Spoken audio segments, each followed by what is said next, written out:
1 du projet asphaltage qui a vu construire à travers plusieurs villes du Bénin plus de 672 km de voies et qui s'est achevé en 2021, le gouvernement, sur forte demande de la population, a mis des bouchées doubles pour le lancement de la phase 2. Pour le gouvernement, cette deuxième phase du projet asphaltage est destinée, comme la première, à la réhabilitation et à l'aménagement de la voie urbaine dans 6 communes du Bénin, à savoir Cotonou, Djougou, Porto-Novo, Kandi, Abomey-Calavi et Parakou, la cité des Kobourou.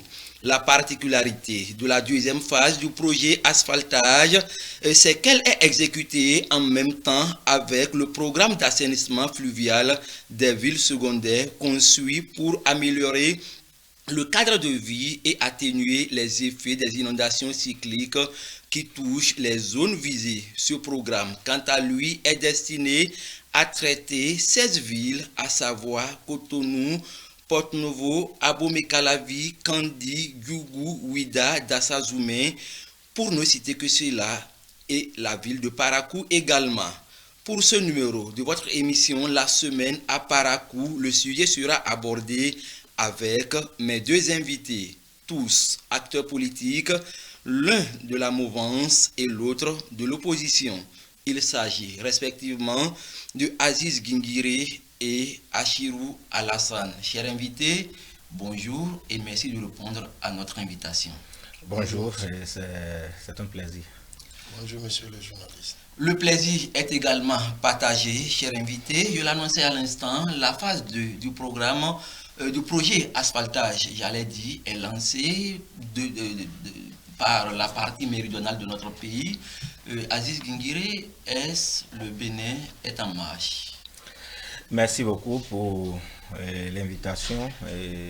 Pour répondre à la question, je pourrais dire sans risque de me tromper que le Bénin est en marche à travers le projet asphaltage et le projet d'assainissement fluvial des villes secondaires. Je pense que c'est pour redonner une image plus avancée de nos différentes villes. Et ceci va dans l'intérêt du peuple béninois et dans l'intérêt du développement durable de nos différentes villes. Et je pense que le Bénin est en marche à travers ce projet. Ce projet, la phase 2 du projet asphaltage, depuis plusieurs années, pourquoi c'est maintenant la seconde phase est lancée? Je pense que la première phase a été lancée en 2018, la première phase, et a été achevée en 2021. Et il s'agissait du programme quinquennal du PAG1, du premier mandat du président Patrice Talon qui s'est achevé en 2021. Il a eu un deuxième mandat et il va falloir d'abord étudier les implications et les impacts qu'ont eu cette première phase de réalisation sur la population, évaluer le besoin et les différentes localités, les différentes voies qu'il faut asphalter. Vous convenez avec moi que ce n'est pas la prise du pouvoir en 2016, bien que le projet asphaltage se trouve sur le projet de société du candidat Patrice Talon et le programme d'action de gouvernement plus tard, ce n'est pas en 2016 que ce projet a été lancé. Il a fallu en 2018 parce qu'il fallait des études en amont, voir quelles sont les pistes à prioriser, quelles sont les voies à prendre en compte et effectuer également une caricature de la réalisation de ce qu'on veut faire en réalité et l'impact que cela aura sur la population. Donc une fois la première phase terminée, qui, vous avez dit à l'entame de vos propos, qui a vu réaliser près de 700 km de voies sur nos différentes villes. Une fois cette première phase terminée, il va falloir effectuer d'abord une évaluation de cette première phase, voir les impacts sur la population, les avancées et ce qui n'a pas été bien fait, et se projeter maintenant sur une seconde phase qui concernera d'autres voies à prendre en compte. Donc c'est pour cela qu'il faut un temps d'étude sur les réalisations à faire. C'est ça qui a fait que ça a pris tout ce temps. Mais c'était une promesse du chef de l'État lors de son discours d'investiture que le projet asphaltage ne va pas s'arrêter à la phase A. Il y aura bien sûr la phase B du projet asphaltage pour donner une nouvelle visage, une nouvelle image à nos différentes villes. Et déjà le 3 mai, ils ont procédé au lancement de cette deuxième phase. Moi, je ne ferai que féliciter le gouvernement pour ça. Alassane Achirou, la phase 2 du projet asphaltage est enfin lancée. N'est-ce pas que le Bénin est en marche? Merci, monsieur le journaliste. Avant tout propos, permettez-moi de rendre grâce à Dieu qui nous a permis d'être ici et qui nous a donné le souffle de vie. C'est vrai, votre question, à savoir le Bénin en marche, oui. Je dirais le Bénin est en marche si et seulement si ce qui a été lancé se réalisait. Donc, du coup, on ne peut pas se proclamer dire aujourd'hui que le Bénin nous sommes déjà à 2 ans de la fin du mandat du président Patrice Talon et le projet, ça va durer pour 3 ans. C'est vrai que même si ça n'arrivait pas à être achevé, le gouvernement et l'administration est une continuité, dit-on. Vous voyez ce que vous venez de dire. Le projet sera exécuté en 3 ans. Il ne reste que 2 ans. Si j'ai bonne mémoire, pour le président actuel. Vous ne voyez pas que c'est des stratégies politiques? Pourquoi, comme tu l'as dit, pourquoi il faut attendre à 2 ans de la fin d'un mandat, le dernier d'ailleurs, pour dire qu'on veut lancer un projet de 3 ans? Votre vis-à-vis l'a dit, peut-être que c'est pour faire le bilan de la phase A. Il faut mettre 5 ans pour faire bilan. C'est ça, monsieur le journaliste.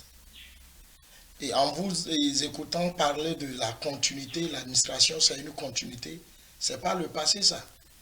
Aujourd'hui, nous avons vu dans ce Bénin que l'administration n'est plus une continuité. J'en ai pour preuve l'aéroport de Tourou. L'administration n'est plus une continuité dans ce pays, sous ce régime. Donc, s'il faut attendre à 2 ans de la fin de son mandat pour dire on lance un projet d'asphaltage, et je pense que ce n'est pas bien pour ce pays. Parce qu'on veut faire beau voir ce que nous sommes en train de faire, parce que nous sommes à quelques jours des élections, et on pense qu'on a perdu la popularité, donc il faut tout faire pour rattraper en un temps soit peu. 2 ans, c'est loin encore, Alassane Achirou. 2 ans, mais mon frère, si on a mis 8 ans qu'on n'a plus rien fait, c'est en 2 ans on pourra faire le reste du travail. Quelque chose a été fait quand même à Parakou. C'est vrai, on dit tant qu'il reste à faire, rien n'a été fait. Qu'est-ce qui a été dans les 700 km que vous avez dit à Parakou et dans le Bénin? Et 672 km. 672, avec précision. Parakou en a eu combien? Le Nord en a eu combien? Le septentrion en a eu combien? Je pense que moi, je parle en tant que fils du Nord, et précisément de Parakou. Je ne peux que prêcher pour mon église. Souvenez-vous, moi, j'avais quitté démocrate pour le BR. Et dans ce même studio, je l'ai dit, c'est vrai, Parakou n'en a rien eu. Nous sommes venus pour accompagner ce gouvernement, pour que nous tirons notre épingle du jeu. Mais rien n'a été fait. Nous avons beau crier, nous avons tout dit. Rien n'a été fait. On attend à 2 ans de la fin de son mandat, de dernier mandat, pour dire on veut lancer un projet de 3 ans. Et vous voulez qu'on applaudisse ce projet? Alassane Achirou, le gouvernement, dans le gouvernement du président Patrice Talon, oui, il y a des dignes fils du Nord qui sont là. Abdoulaye Biotchane est là, qu'on appelle le ministre d'État, et qu'on appelle Sam Sidou Adambi aussi est là, ministre de l'eau, de l'énergie et des mines. Ceux-là, qu'est-ce qu'ils font pour le septentrion? Qu'est-ce qu'ils font pour la partie septentrionale? Merci, monsieur le journaliste. Permettez-moi de ne pas juger quelqu'un. On dit, il y a un temps pour juger. L'heure du bilan viendra. Et tous ensemble, tous les fils et toutes les filles du Nord vont juger le bilan de ceux qui ont pensé, qui peuvent faire l'éloge ou qui peuvent penser au développement de notre région. Moi ici, permettez-moi de ne pas faire le bilan de quelqu'un. chacun fait ce qu'il veut, et chacun sait ce qu'il veut, et chacun sait comment il est allé dans ce gouvernement. Parakou est prise en compte cette fois-ci, Kandi aussi est là, Yougou aussi est là, les villes de la partie septentrionale sont concernées pour cette phase 2 du projet asphaltage. N'est-ce pas enfin que le cri de cœur de la partie septentrionale a été entendu par le chef de l'État? Lorsque vous parlez du cri de cœur qui a été entendu par le chef de l'État, je voudrais que vous me dites, que vous me donniez avec précision le nombre de kilométrages qui sera fait dans tout le Bénin. Et qu'est-ce que la région du Nord en a eu? Le nombre de kilomètres. Mais je pense que aujourd'hui, le Bénin est un et indivisible. Il va falloir que nos dirigeants comprennent une chose. Lorsque vous êtes en place ou lorsque vous avez le monopole d'un pouvoir, ne faites pas de ce pouvoir ce que vous voudrez. Parce qu'il y a aussi la nature qui juge. C'est vrai, mon vis-à-vis me dira qu'on commencera un jour par quelque part. Ce quelque part là, pourquoi ne pas commencer par le nord? Et pourquoi vous lui prêtez des intentions? Non, je sais, il va le dire. Il faut forcément commencer par quelque part. Ce quelque part là, pourquoi il ne faut pas commencer par le nord? Et c'est par le sud on commence. Prenons le cas du marché de Zongo et de Guéma à Parakou. Depuis quand c'est lancé? Nous sommes à quel taux d'exécution aujourd'hui? Prenons la route Guessou et Sinandé. C'est lancé depuis quand? Nous sommes à quel taux de réalisation? Et vous voulez qu'on applaudisse?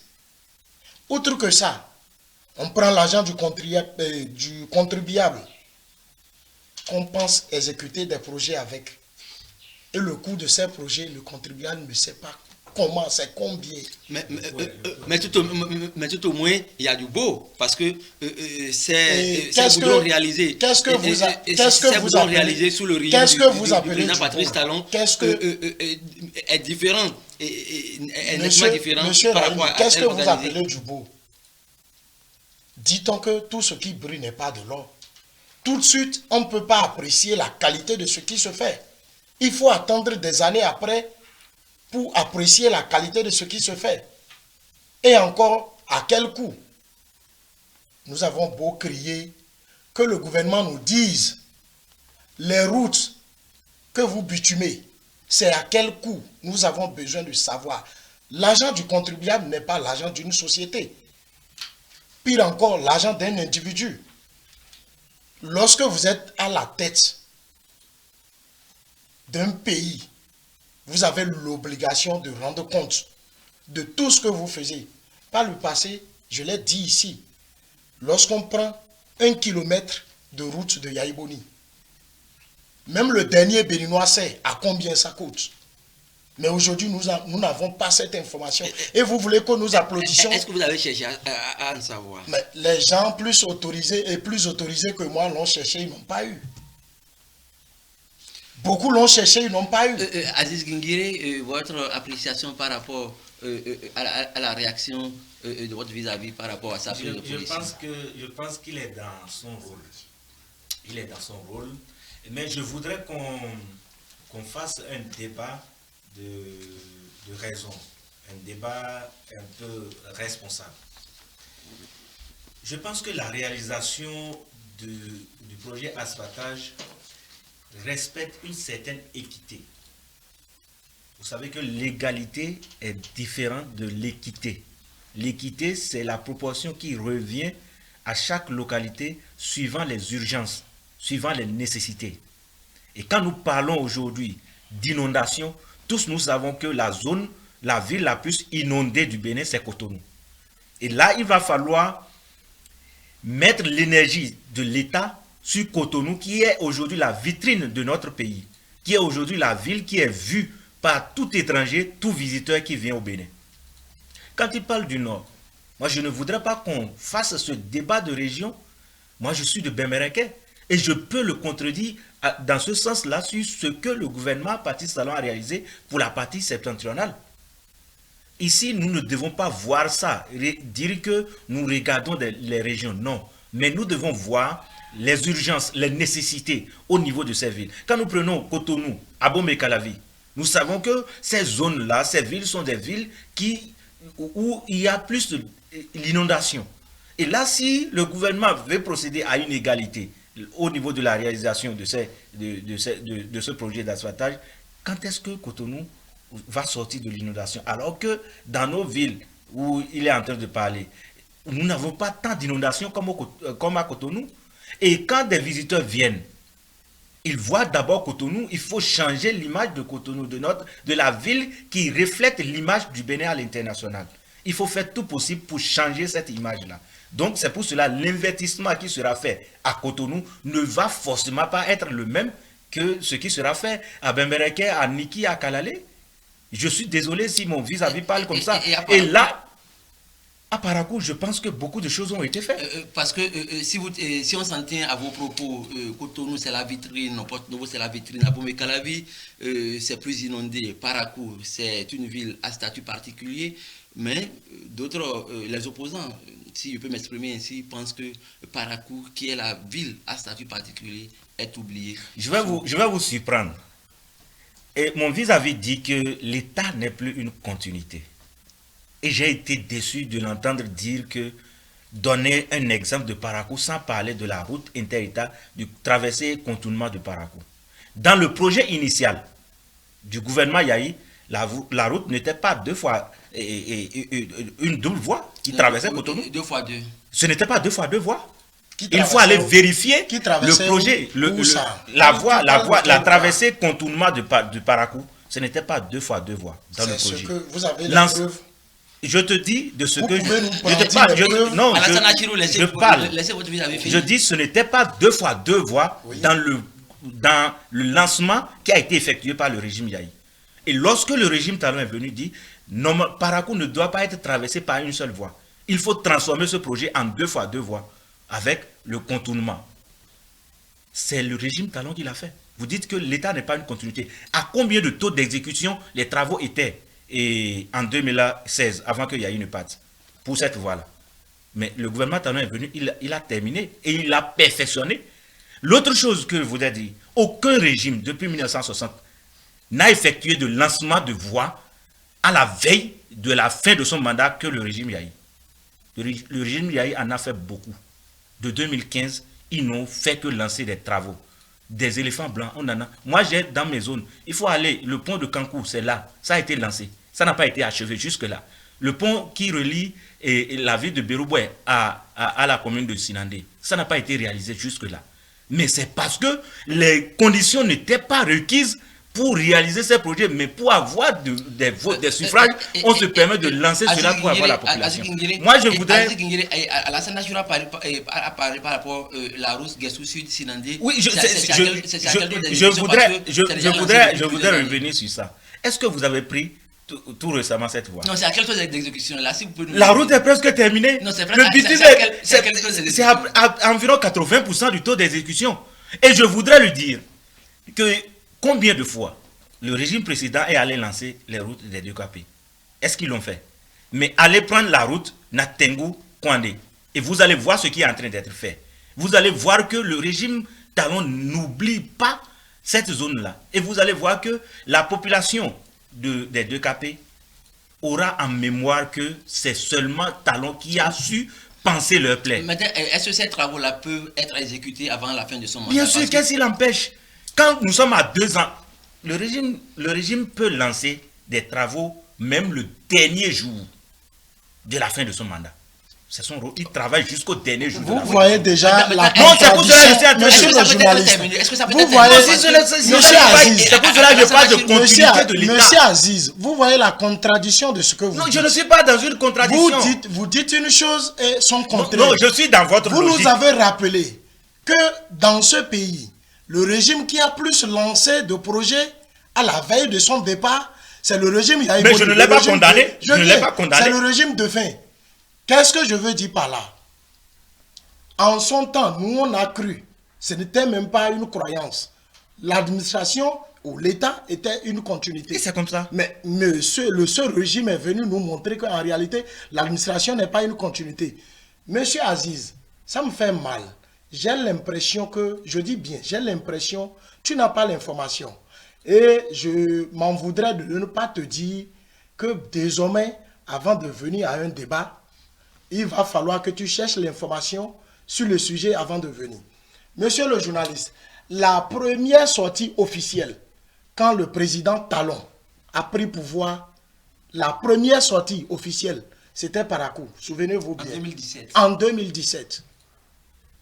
Un ministre dont je ne voudrais pas dire le nom ici, a dit devant caméras et micro, en face des Chinois qui avaient le projet en main, que le régime actuel, c'est-à-dire le régime du président Talon, n'avait pas les moyens pour financer la construction de la route de Parakou. Non. La traversée, je t'en prie. Le contournement et la traversée. Non, soyons honnêtes. Non.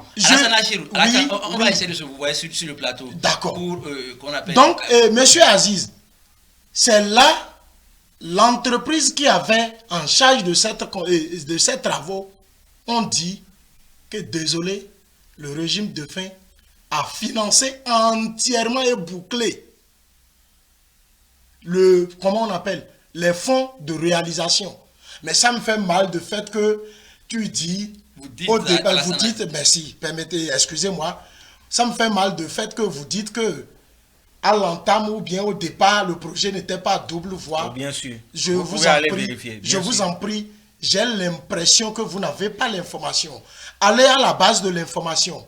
Le projet de l'extension du réseau SONEB, mais c'était bouclé entièrement par le régime Yaïboni. Mais lorsque le président et le régime actuel est arrivé au pouvoir, ils ont vu qu'il fallait intensifier ce projet. Ils n'ont fait que quelques réglages pour augmenter, kilomètres pour augmenter. J'ai l'impression que vous n'avez pas l'information. Cherchez à comprendre l'information. La route dont je vous dis, la route Sinandé, Guessou-Sinandé, vous savez depuis quand c'est lancé? La durée d'exécution. Aujourd'hui, on est à quel taux? Je voulais Donc, je vous moi, j'ai pris cette voie. C'est vrai, si je vais vous demander de nous donner avec exactitude, vous n'êtes pas un technicien du ministère du BTP pour nous donner avec précision. Mais je vous en prie, ce régime dont vous prônez, vous clamez haut et fort que c'est le Messie, depuis 1960, personne n'a fait ce qu'ils sont en train de faire. Je vous en prie, lorsque ayez l'aimabilité ou la sincérité de ce que vous avez vu. Demain, on nous dira aussi que le président qui viendra, si nous allons discréditer les présidents qui sont venus, qui ont passé le pouvoir aux autres, tout portera à croire que ceux qui ont pris par là n'ont rien fait. Pourquoi vous aussi, vous êtes en train de dire que le président actuel n'a rien fait? Parce que vous êtes en train de dire qu'il y a des points d'ombre, alors que sous Yahi, vous avez acclamé. Monsieur le journaliste, nous, démocrates, et lorsqu'on parle de la démocratie, ou lorsqu'on parle de démocrate, c'est la vérité. Nous, notre opposition n'est pas camponnée de tout peint en noir.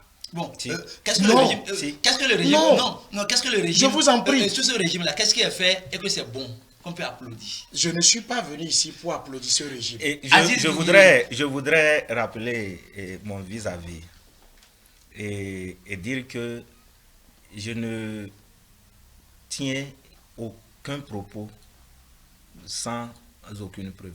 Je voudrais le retourner pour aller vérifier les documents de 2016 concernant la route, le contournement de Parakou. Ça, je sais de quoi je parle. Et hormis cela, je voudrais dire, et je le martèle, il l'a répété, aucun régime depuis 1960 n'a fait autant d'infrastructures routières que le régime Talon. Aucun. Et lui rappeler que quand on parle d'infrastructures, qu'il n'oublie pas que ce régime a réhabilité la route d'Assa-Parakou. Tous nous avons vu, nous connaissions l'état de cette voie. La route Gorgounou, ou disons Petit Paris, jusqu'à Manaville, a été réhabilitée entièrement. Actuellement est en cours la route Parakou jusqu'à Berouboué. la route Ndali jusqu'à Niki, la route Niki-Kalale. Et je ne sais pas ce qu'on reproche à ce régime. Aziz Gingiri, l'opposition dit souvent que pourquoi quand c'est des travaux de la partie septentrionale, ça prend du temps. Je veux pour exemple la voie qui quitte Béterou jusqu'à Kassoala, passant par Kaouro. Parce que c'est lancé depuis et jusqu'à présent, les populations ne savent pas exactement quand est-ce que les travaux seront bouclés. Monsieur le journaliste, permettez-moi. Vous n'avez pas la parole à la Sanachir. Vous savez, et tout dépend de chaque entreprise qui prend un marché auprès du gouvernement. Et vous avez déjà des contrats avec, en prenant le marché, vous savez en quelle année vous allez exécuter votre marché que vous avez pris.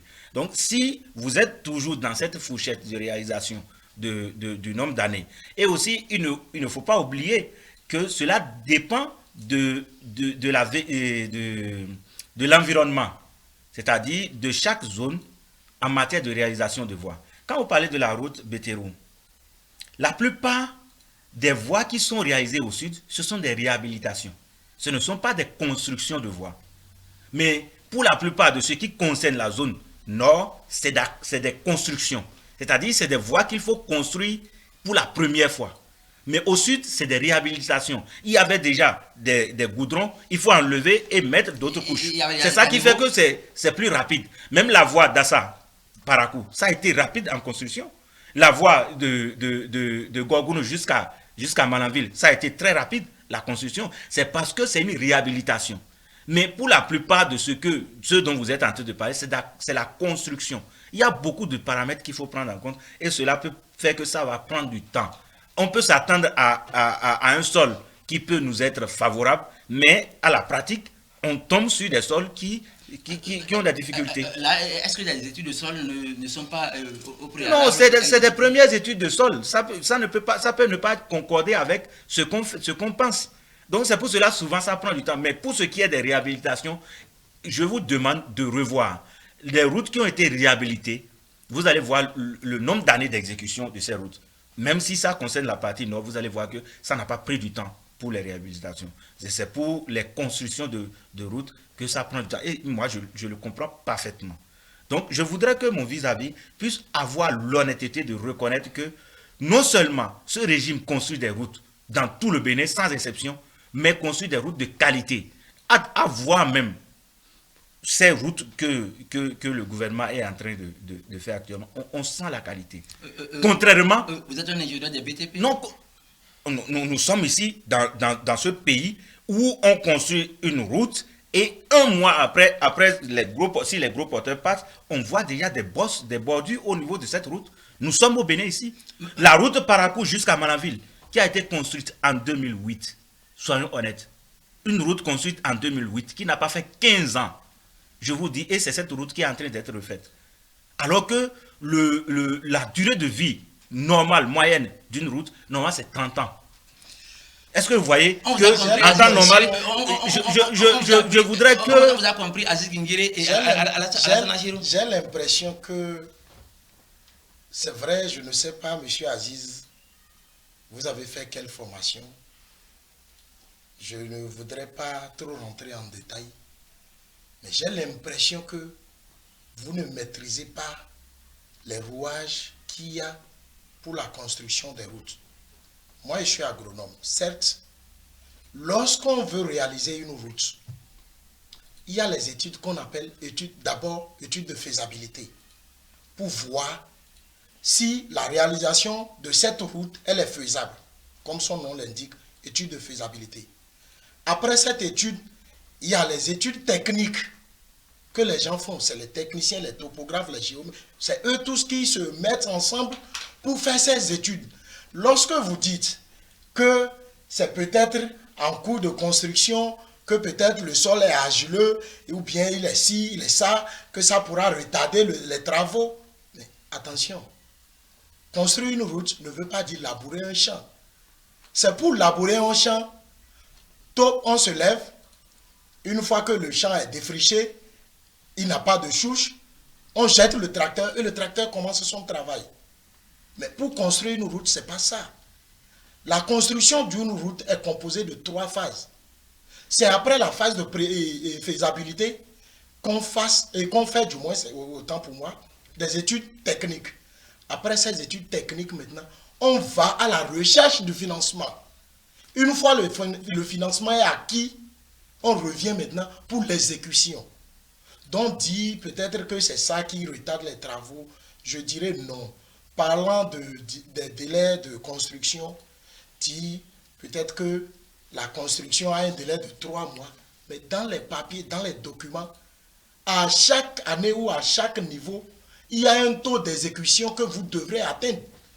Si tel n'est pas le cas, parce que vous avez dit 3 ans de construction, vous vous amusez pendant 2 ans, et c'est la dernière année, vous allez vous mettre dans la précipitation pour dire, parce que vous voulez être dans le délai normal. Je pense que M. Aziz, ce n'est pas ça. Ce n'est pas comme ça les choses se font. Parlant de la route où il dit, on construit des routes, 1 mois après, on constate qu'il y a des déphasages dans ces routes. Je viens, monsieur le journaliste, je viens, c'est parce qu'il n'est pas du domaine. C'est vrai, je ne suis pas du domaine, mais j'en sais quelque chose. Peut-être qu'on viendra sur lorsqu'on construit une route et que la route n'a pas été réceptionnée, je vous informe, lorsqu'on construit une route et qu'elle n'a pas été réceptionnée, si avant la réception de cette route, il y a des déphasages ou des constats d'anomalies qui ont été remarqués, l'État se désengage. Ça fait au risque et péril de l'entreprise qui est en charge de la construction. Gardez ça pour vous. Cette route dont vous parlez de 10 ans mal fait, est-ce que l'État ou bien le régime passé avait réceptionné cette route? Non. Si.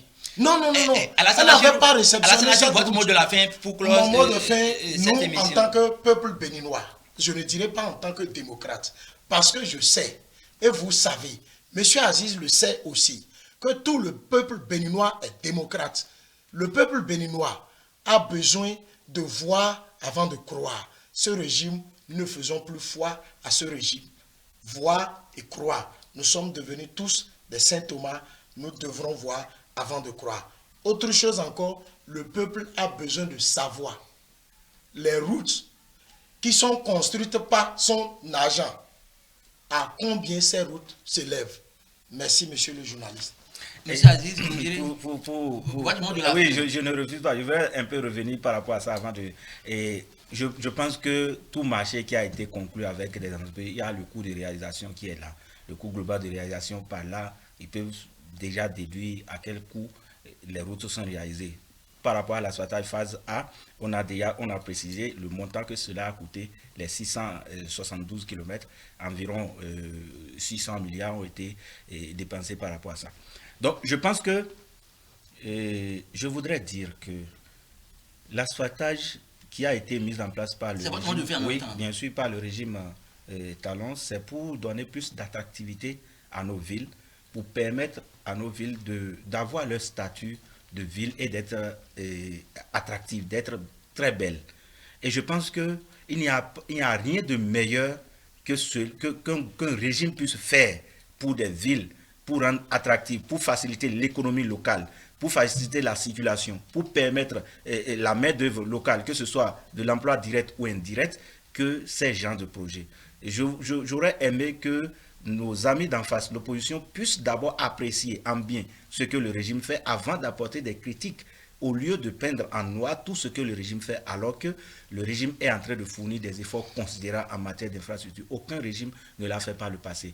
Donc, si il y a aucun être humain n'est parfait, je le dis, mais il faut reconnaître les avancées notables au niveau des infrastructures au Bénin par le régime Talon. Merci donc à vous. Et Aziz Guingiri, l'opposition vous dira qu'elle n'est pas payée pour apprécier les actions du gouvernement du président Patrice Talon. C'est donc sur ces différentes appréciations que nous mettons fin à cette émission, à ce débat intitulé La semaine à Parakou. Le sujet abordé, c'est par rapport au lancement de la phase 2 du projet asphaltage. Aziz Guingiri député qui représentait la mouvance disait que c'est une belle initiative du gouvernement, que cette initiative vise à valoriser nos villes à travers ces voies asphaltées. Son vis-à-vis, Alassane Achirou de l'opposition, lui estime qu'il faut d'abord voir la fin de la réalisation de ces voies avant d'y croire. Votre émission, La Semaine à Parakou, s'arrête ainsi. Le rendez-vous est pris la semaine prochaine avec autre numéro.